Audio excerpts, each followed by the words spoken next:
ان تمام چیزوں سے ہم کو بے حد و حساب مرتبہ سابقہ پڑتا ہے، تاریکی سے بھی سابقہ پڑتا ہے۔ رات کا وقت ہے، ہم گھر میں بیٹھے ہوئے ہیں، کسی مقام پر بھی اگر لائٹ اگر بند ہو جائے، کرنٹ اگر چلا جائے تو اس وقت جو کیفیتیں ہوتی ہیں ہم کبھی ان باتوں پر غور نہیں کرتے۔ اگر تھوڑا اگر غور کیا جائے کہ تاریکی میں رہنے اور نور میں رہنے میں کیا فرق ہوتا ہے رہنے والے کے لیے، تو آسانی کے ساتھ بات سمجھ میں آ جائے گی۔ تاریکی وہ چیز ہے کہ جس میں راستہ بھی سجائی نہیں دیتا، اندھیرے میں تاریکی میں راستہ بھی سجائی نہیں دیتا۔ جیسے مثال کے طور پر آپ کا اپنا گھر ہے، کوئی اجنبی مقام نہیں ہے، آپ وہ گھر کہ جہاں آپ پیدا ہوئے ہیں، چھوٹے سے جہاں آپ بڑے ہوئے ہیں، اگر اچانک اگر روشنی گل ہو جائے، اگر کرنٹ بند ہو جائے، اندھیرا ہو جائے، تو آپ کے لیے کتنی دشواریاں ہوتی ہیں۔ آپ کو معلوم ہے آپ جہاں بیٹھے ہوئے ہیں وہاں سے کس مقام سے کیسے آگے بڑھنا ہے، دروازہ کس طرف ہے، آگے بڑھ کر جا کر چراغ سلگانے کے لیے، چراغ جلانے کے لیے آپ کو کیا کرنا پڑے گا۔ وہ کمرے میں چراغ رکھا ہوا ہے، وہیں دیا سلائی کاڑی کی ڈبے بھی رکھی ہوئی ہے، آپ کو سب اچھی طرح سے اندازہ ہے۔ آپ کے لیے وہ مقام اجنبی نہیں ہے، بلکہ آپ اس مکان میں اس مقام پر وہیں پیدا ہوئے ہیں، چھوٹے سے بڑے ہوئے ہیں۔ مگر جیسے ہی تاریکی ہو جائے، اب آپ کو چلنا بھی جو پڑتا ہے، احتیاط کے ساتھ قدم اٹھانا پڑتا ہے، احتیاط کے ساتھ قدم آگے بڑھانا پڑتا ہے، پھونک پھونک کر قدم آگے بڑھانا پڑتا ہے۔ اس وجہ سے اگر احتیاط کو اگر ملحوظ نہیں رکھیں گے تو پھر کہیں نہ کہیں کسی چیز سے ٹکرائیں گے، اپنا سر زخمی کر لیں گے یا کہیں گر پڑیں گے۔ خود اپنے مقام پر اجنبی مقام نہیں ہے، خود اپنا مقام کہ جس کے ہر گوشے سے ہم واقف ہیں۔ اب وہ دروازے کا ہم کو پورا اندازہ ہے کہ وہ دروازہ کس طرف ہے، یہاں سے کتنی دور کیسا جا کے کیسا پلٹنا ہے اور دروازہ کہاں ہے، پورا اندازہ ہونے کے باوجود ہم جب آگے بڑھتے ہیں تو یہ دروازے کے پاس پہنچنے کی بجائے اس کے بازو پہنچ جاتے ہیں، پھر وہاں ٹٹول کر پھر آگے بڑھتے ہیں اور اس کے بعد دروازے تک ہم پہنچتے ہیں۔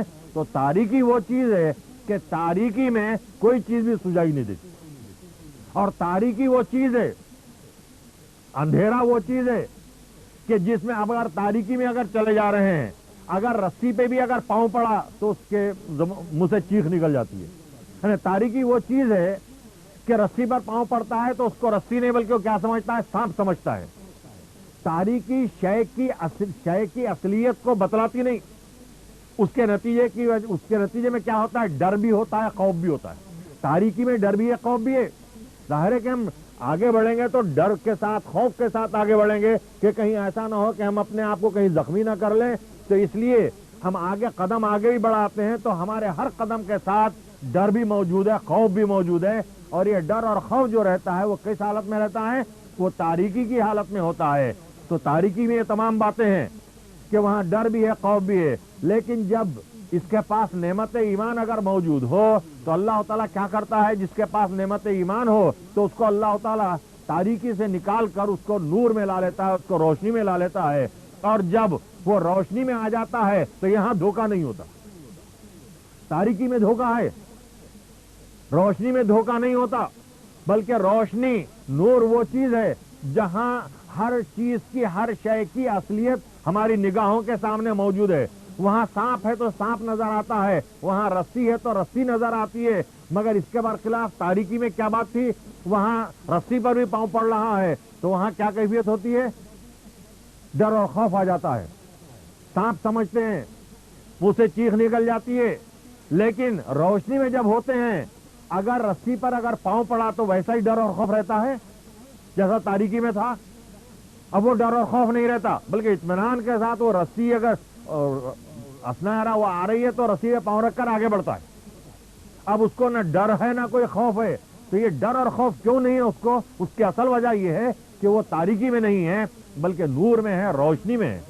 تو روشنی میں ڈر بھی نہیں، خوف بھی نہیں۔ اسی وجہ سے اس نص قرآنیہ میں اللہ تعالیٰ جو ارشاد فرماتا ہے کہ وہ لوگ جن کے پاس یہ نعمت ایمان موجود ہوتی ہے، اللہ تعالیٰ ان کو کیا کرتا ہے، پہلے تو دوست ہو جاتے ہیں، اللہ ان کو دوست رکھتا ہے، اور جب اللہ تعالیٰ کسی کو دوست بنا لیتا ہے تو اس کو کیا کرتا ہے، ان کو تاریکی سے نکال کر ان کو روشنی میں لا لیتا ہے، نور میں لا لیتا ہے۔ اور اسی وجہ سے ان کے لیے قرآن مجید میں آگے اللہ تعالیٰ نے ارشاد فرمایا کہ اللہ ولی الذین آمنوا یخرجہم من الظلمات الی النور، کہ ان کو اللہ تعالیٰ کیا کرتا ہے، تاریکی سے نکال کر روشنی میں لا لیتا ہے۔ اور یہ جو دوست ہوتے ہیں ان کے متعلق قرآن مجید میں اللہ تعالیٰ ارشاد فرماتا ہے کہ الا ان اولیاء اللہ لا خوف علیہم ولا هم یحزنون، کہ خبردار ہو جاؤ کہ جو اللہ کے دوست ہوتے ہیں، اللہ کے دوستوں کو نہ خوف ہوتا ہے نہ حزن و ملال ہوتا ہے، نہ ان کو خوف نہ ان کو حزن و ملال۔ کس کو خوف نہیں، کس کو حزن و ملال نہیں؟ ان کو جن کو اللہ تعالیٰ کی دوستی نصیب ہوتی ہے تو نہ اب ان کو کوئی خوف نہ ان کو کوئی حزن و ملال، مگر اس دوستی کے حصول کے لیے نعمت ایمان کا ہونا لازمی و ضروری ہے۔ اسی وجہ سے اولیاء اللہ کی جو شان ہے ان کے متعلق جو یہ ارشاد فرماتا ہے جو میرے دوست ہوتے ہیں ان کو نہ کوئی خوف ہوتا ہے نہ ان کو کوئی حزن و ملال ہوتا ہے۔ اگر اس خوف اور یہ حزن و ملال کا جو معاملہ ہوتا ہے اگر ہم اس پر غور کریں کہ جو اللہ کے دوست ہوتے ہیں، جو ولی اللہ ہوتے ہیں، ان کی قوت و طاقت کا کیا عالم ہوتا ہے، اللہ کے دوستوں کی قوت و طاقت کا کیا عالم ہوتا ہے، اس وجہ سے کہ وہ بے خوف ہیں، اللہ کے دوست لا خوف علیہم ولا هم یحزنون۔ اور یہ اپنے دوستوں کے متعلق اللہ تعالیٰ جو ارشاد فرماتا ہے کہ جو میرے دوست ہوتے ہیں ان کو نہ کوئی خوف ہوتا ہے نہ حزن و ملال ہوتا ہے، تو یہ خوف اور یہ حزن و ملال کے نہیں ہونے کی اصل وجہ یہ ہے کہ ان کو تاریکی سے نکال کر اللہ تعالیٰ جو ہے ان کو روشنی میں لا لیا ہے، ان کو تاریکی سے نکال کر اللہ تعالیٰ ان کو روشنی میں لا لیا ہے، تو اس کے نتیجے میں نہ ان کو کوئی خوف ہے نہ ان کو کوئی حزن و ملال ہے۔ تو یہ جو خوف نہیں اور ان کو یہ جو حزن و ملال نہیں، اگر ہم غور کریں یہ خوف اور یہ حزن و ملال کے تعلق سے، تو اگر ہم دنیاوی اعتبار کرتے ہوئے اگر دیکھیں، دنیاوی اعتبار کرتے ہوئے اگر ہم غور کریں کہ یہ بے خوف جو ہوتے ہیں وہ کون ہوتے ہیں؟ اب اس وقت موجودہ دور میں بھی دنیا کی سب میں بڑی جو قوت، دنیا کی سب میں بڑی جو طاقت ہے، اب اس وقت عالمی پولیس والا جو بنا ہوا ہے وہ امریکہ ہے، عالمی چوکیدار بنا ہوا ہے امریکہ۔ اور امریکہ کے پاس قوت و طاقت کتنی ہے، کتنا اسلحہ ہے اس کے پاس، کتنے بم ہیں اس کے پاس، کتنے نیوکلیئر ہتھیار ہیں اس کے پاس، دنیا کو معلوم نہیں۔ ساری دنیا امریکہ سے ڈر رہی ہے کیونکہ وہ بے انتہا طاقتور ہے، اس کے پاس نہ اسلحہ کی کمی ہے، نہ رسائل و وسائل کی کمی ہے، نہ اور کسی چیز کی اس کے پاس کمی ہے۔ بری فوج بھی موجود ہے، بحری فوج بھی موجود ہے اور زمینی فوج بھی موجود، فضائیہ کی بھی فوج ہے، یہ تمام چیزیں ہیں، پوری قوت و طاقت ہے۔ خشکی کی بھی قوت وہاں فوج موجود ہے، سمندری فوج بھی موجود ہے، فضائیہ قوت بھی اس کے پاس ہے، بے انتہا ہے۔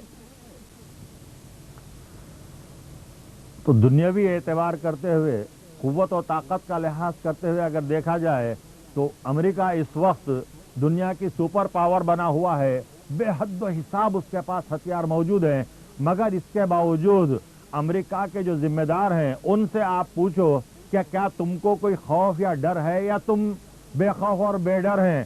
تو اتنی ساری قوت و طاقت ہونے کے باوجود امریکہ بھی یہ بولے گا کہ ہم کو بھی ڈر اور خوف ہے۔ اتنا اسلحہ، اتنی قوت و طاقت ہونے کے باوجود دنیا کا سپر پاور بنا ہوا ہے، مگر اس کے باوجود وہ بھی بے خوف اور بے ڈر نہیں ہے۔ تو اس سے ہم اندازہ لگا سکتے ہیں کہ اللہ کے ولی کی قوت و طاقت کیا ہوتی ہے کہ ان کے متعلق اللہ تعالیٰ ارشاد فرماتا ہے کہ الا ان اولیاء اللہ لا خوف علیہم ولا هم یحزنون، کہ خبردار ہو جاؤ کہ جو اللہ کے دوست ہوتے ہیں ان کو نہ کوئی خوف ہوتا ہے نہ ان کو کوئی حزن و ملال ہوتا ہے۔ یہ خوف اور حزن و ملال اس میں فرق ہے۔ خوف جو ہوتا ہے یہ مستقبل کے متعلق ہے، یہ بات مستقبل سے تعلق رکھتی ہے، اور حزن و ملال جو ہوتا ہے یہ ماضی پر ہوتا ہے، یعنی رنج، افسوس اور رنج مستقبل کے تعلق سے نہیں ہوتا بلکہ ماضی کے تعلق سے ہوتا ہے۔ اگر کوئی نقصان ہو جائے یا کوئی ہم سے ایسا کام ہو جائے جو نہیں ہونا چاہیے تو اس پر افسوس ہوتا ہے، ملال ہوتا ہے، پچھتاوا ہوتا ہے۔ تو یہ حزن جو ہے یہ ماضی سے متعلق ہے اور خوف جو ہے یہ مستقبل سے متعلق ہے۔ تو ان کے متعلق جو اللہ کے دوست ہوتے ہیں اللہ تعالیٰ ارشاد فرماتا ہے کہ وہ لا خوف علیہم ولا هم یحزنون ہے، وہ لا خوف علیہم ولا هم یحزنون کے زمرے میں آ جاتے ہیں کہ ان کو نہ کوئی خوف ہوتا ہے نہ ان کو کوئی حزن و ملال ہوتا ہے۔ تو اب جب وہ بے خوف اور بے حزن و ملال ہیں تو ان کی قوت و طاقت کیا ہوگی کہ امریکہ کو بھی خوف ہے، امریکہ کو بھی حزن و ملال ہے، مگر یہ اللہ والے ہوتے ہیں جو اللہ کے دوست ہوتے ہیں ان کو نہ کوئی خوف ہوتا ہے نہ ان کو کوئی حزن و ملال ہوتا ہے۔ اور وہ ایمان ہی وہ نعمت ہے کہ اتنے نہ صرف یہ کہ اللہ تعالیٰ کی دوستی حاصل ہوتی ہے اس نعمت کی وجہ سے، بلکہ ایمان ہی وہ چیز ہے کہ ایمان اگر ہے، یہ نعمت اگر ہمارے پاس ہے تو ہم جتنے بھی اعمال خیر و خیرات کر رہے ہیں، جتنے بھی ہم اعمال صالح جو کر رہے ہیں، اس کی جو جزا ملے گی ہم کو، کسی بھی عمل صالح کی جزا، کسی بھی نیک عمل کی جزا کے لیے ایمان کا ہونا لازمی اور ضروری ہے۔ اگر ایمان ہے تو اس کو نیک عمل کی جزا ملتی ہے، اگر یہ نعمت اگر موجود نہ ہو تو پھر اس کو اس کے نیک اعمال کی کوئی جزا بھی نہیں ملتی۔ تو نیک اعمال کی جزا کے لیے بھی ایمان کا، خود اللہ تعالیٰ قرآن مجید میں ارشاد فرماتا ہے کہ وَمَن يَعْمَلْ مِنَ الصَّالِحَاتِ وَهُوَ مُؤْمِنٌ فَلَا كُفْرَانَ لِسَعْيِهِ وَإِنَّا لَهُ كَاتِبُونَ۔ وَمَن يَعْمَلْ مِنَ الصَّالِحَاتِ، اور وہ جو کوئی نیک اعمال کرے، صالح اعمال کرے، وَهُوَ مُؤْمِن، اور شرط کیا ہے اس کے لیے؟ وہ مومن بھی ہونا۔ تو ارشاد فرماتا اللہ تعالیٰ کے فَلَا كُفْرَانَ لِسَعْيِهِ وَإِنَّا لَهُ كَاتِبُونَ، تو پھر اب اس کی اس کوشش کا، اس محنت کا، وہ جو نیک اعمال کیا ہے اس کا انکار نہیں کیا جا سکتا، اور اللہ تعالیٰ ارشاد فرماتا ہے کہ ہم اس کو لکھ لیتے ہیں۔ اللہ تعالیٰ اس کو لکھ لے رہا ہے، اور وہ یہ کس کی وجہ سے ہو رہا ہے؟ یہ اعمال حسنہ کی جزا کس کو ملتی ہے؟ اس کے لیے لازمی اور ضروری ہے کہ اس کے پاس نعمت ایمان ہو۔ نعمت ایمان اگر ہے تو پھر اس کو تمام اس کے نیکیوں کی، خواہ وہ نیکی معمولی ہو کہ بڑی سے بڑی ہو، اس کی جزا ملے گی۔ یہی نہیں کہ بڑے نیکیوں کی، بڑے صالحات کی ہی جزا ملتی ہے، چھوٹے صالحات کی نہیں۔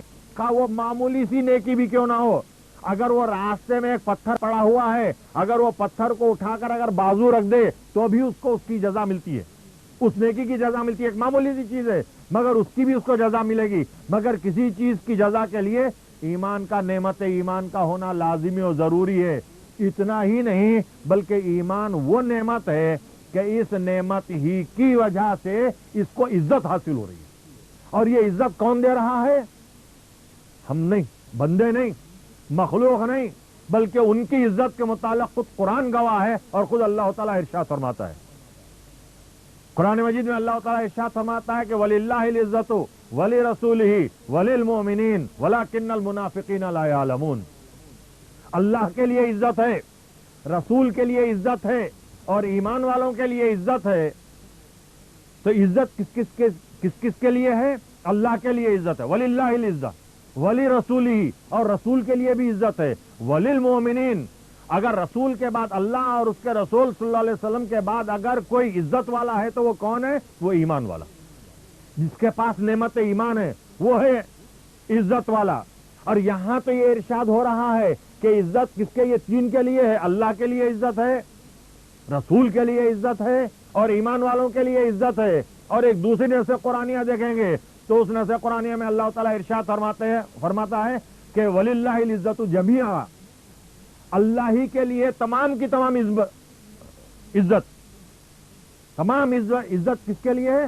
وَلِلَّهِ الْعِزَّةُ جَمِيعًا، تمام عزت، وَلِلَّهِ الْعَظْمَةُ لِلَّهِ، اور اللہ ہی کے لیے تمام عظمت ہے۔ مگر اس نص قرآنیہ میں یہ ارشاد ہو رہا ہے کہ عزت اللہ کے لیے ہے، اور عزت جو ہے کس کے لیے ہے؟ رسول کے لیے ہے، اور عزت ایمان والوں کے لیے ہے۔ تو عزت میں یہ تینوں بھی شامل ہیں۔ یہ سب جانتے ہیں کہ یہ عزت والے ہیں، اللہ عزت والا ہے، رسول عزت والے ہیں، اور ایمان والے بھی، وہ بھی جو ہیں عزت والے ہیں۔ کافر بھی جانتا ہے کہ یہ عزت والے ہیں، رسول بھی عزت والے ہیں، اللہ کی عزت اور اللہ کی عظمت کے تعلق سے تو کوئی انکار کر ہی نہیں سکتا۔ اب یہ بات کے یہ دو جو ہیں، رسول صلی اللہ علیہ وسلم کا معاملہ ہے اور ایمان والوں کا معاملہ ہے، تو یہ سب جانتے ہیں کہ یہ عزت والے ہیں، ایمان والے بھی عزت والے ہیں، رسول بھی عزت والے ہیں۔ کافر بھی جانتا ہے کہ یہ عزت والے ہیں، مشرک بھی جانتا ہے کہ یہ عزت والے ہیں۔ لیکن اگر نہیں جانتا تو کون نہیں جانتا؟ خود اللہ تعالیٰ ارشاد فرماتا ہے کہ وَلَكِنَّ الْمُنَافِقِينَ لَا يَعْلَمُونَ۔ اگر نہیں جانتا ہے تو کون نہیں جانتا؟ منافق نہیں جانتا۔ منافق کس کو کہتے ہیں؟ جو بظاہر کلمہ پڑھتا ہے، جو بظاہر نماز بھی پڑھتا ہے، بظاہر روزہ بھی رکھتا ہے، بظاہر اسلام کی تمام چیزیں کرتا ہے، مگر یہ ظاہری اعتبار کرتے ہوئے، دکھلانے کے لیے، لوگوں کو دھوکہ دینے کے لیے یہ تمام چیزیں سطحی اعتبار کرتے ہوئے ہوتی ہیں، دل سے نہیں۔ دل میں تو مومنین کی وہ توہین کرتا ہے، دل میں تو اس کے رسول کی توہین ہے، رسول کو اپنے جیسا سمجھتا ہے، ایمان والوں کی تو اس کے پاس کوئی حیثیت ہی نہیں، مومنین کی تو کوئی حیثیت ہی نہیں۔ جب رسول صلی اللہ علیہ وسلم کے معاملے میں ان کا یہ ذہن ہو تو پھر اب ایمان والے کس گنتی شمار میں آئیں گے؟ تو یہ جو منافقین ہوتے ہیں یہ البتہ نہیں جانتے کہ عزت اللہ کے لیے ہے، عزت اللہ کے رسول صلی اللہ علیہ وسلم کے لیے ہے، اور عزت ایمان والوں کے لیے ہے۔ تو معلوم یہ ہوا اس نص قرآنیہ سے کہ عزت بھی جو حاصل ہوتی ہے وہ کس کو حاصل ہوتی ہے؟ وہ ایمان والوں کو حاصل ہوتی ہے۔ نعمت ایمان کا ہونا ضروری ہے۔ تو اب آخر یہ ایمان ہے کیا؟ ایمان کس کو کہتے ہیں؟ ایمان کیسے مکمل ہوتا ہے؟ ایمان کے لیے کیا چیز ضروری ہے؟ اگر مثال کے طور پر اگر کوئی غیر مسلم ہے، اگر وہ اسلام قبول کرنا چاہتا ہے تو اس کو کیا جاتا ہے؟ اس کو کلمہ پڑھایا جاتا ہے کہ لا الہ الا اللہ محمد الرسول اللہ۔ جب تک یہ کلمہ نہیں پڑھا تھا وہ مومن نہیں تھا، ایمان والا نہیں تھا، وہ کافر تھا، مشرک تھا۔ لیکن یہ کلمہ پڑھ لینے کے ساتھ ہی اب وہ نہ اس کو کافر کہیں گے نہ اس کو مشرک کہیں گے، بلکہ اب اس کو کیا کہیں گے؟ مومن کہیں گے۔ ایمان اس نے لا لیا ہے۔ اچھا، یہ جو کلمہ ہے، بعض لوگ یہ حضور صلی اللہ علیہ وسلم کے تعلق سے آپ کی شان میں جو گستاخیاں کرتے ہیں، اپنے برابر ہمارے جیسے تھے، وہ اپنی پیٹھ کے پیچھے سے ہی بے خبر تھے، فلاں ہیں فلاں ہیں، دنیا بھر کی چیزیں،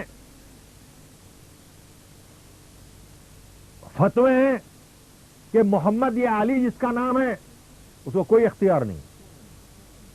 ان بدعقیدہ جماعتوں کے فتوے ہیں اس تعلق سے۔ رسول کو بے اختیار مانتے ہیں، رسول کے علم غیب کا انکار کرتے ہیں۔ اگر آپ غور کریں کہ رسول کو بے اختیار مان رہے ہیں، اللہ نے بھیجا ہے، اللہ کے رسول ہیں، اور ان کو کیا مانا جاتا ہے؟ ان کو کوئی اختیار نہیں ہے۔ اور اس قدر واہیات قسم کے الفاظ استعمال کیے گئے ہیں اپنے فتوے کی زبان میں کہ جن کو بیان کرنا بھی وہ بڑی جرات کی بات معلوم ہوتی ہے۔ یہ کیوں ہو رہا ہے؟ یہ ایسی چیزیں، اس کی اصل وجہ یہی ہے کہ وہ اگر مومن ہوتے تو یہ بات نہ ہوتی، کیونکہ ان کے دلوں میں نفاق ہے، منافقت ہے، اس واسطے ان کو پتا ہی نہیں کہ یہ عزت والے ہیں، یہ عظمت والے ہیں۔ اپنے جیسا سمجھنا یا بے خبر ماننا یہ منافقت کی کھلی ہوئی علامت اور کھلی ہوئی نشانی ہے۔ رسول کا جو مقام ہے، رسول کا جو مرتبہ ہے، خود کلمے کو اگر دیکھ لو تو آسانی کے ساتھ بات سمجھ میں آ جائے گی۔ یہ جو کلمہ جو پڑھا جا رہا ہے، لا الہ الا اللہ محمد الرسول اللہ، اگر اس کلمے یعنی اسلام کی کوئی بھی چیز سطحی نہیں ہے، ہر چیز ایسی ہے جو جس میں گہرائیاں پنہا ہیں، مگر اس میں غور و فکر کرنے کی ضرورت ہے۔ اگر اس کلمے پر بھی اس پر ہم غور کر لیں، کلمے پر آپ اگر یہ کلمے کے دو جز ہیں، ایک جز ہے لا الہ الا اللہ اور دوسرا جز ہے محمد الرسول اللہ، تو لا الہ الا اللہ پر اگر آپ دیکھیں گے اس میں کتنے حروف ہیں؟ لا الہ الا اللہ میں اگر آپ گنیں گے تو اس میں 12 حروف ہیں، 12 حرف ہیں لا الہ الا اللہ میں۔ اور اس کے بعد دوسرا جز محمد الرسول اللہ، محمد الرسول اللہ کو اگر آپ گنیں گے تو محمد الرسول اللہ میں بھی 12 حروف ہیں۔ یعنی یہ جو کلمہ ہے دونوں بھی چیزیں ہیں، ایک میں توحید بیان ہو رہی ہے اللہ تعالیٰ کی، اور دوسرے جز میں حضور صلی اللہ علیہ وسلم کی رسالت بیان ہو رہی ہے۔ ایک میں توحید ہے اور ایک میں رسالت ہے۔ اور جس طرح سے کہ اللہ تعالیٰ اپنی وحدانیت میں یکتا ہے، ایسے ہی حضور صلی اللہ علیہ وسلم اپنی رسالت کے معاملے میں بھی یکتا ہے۔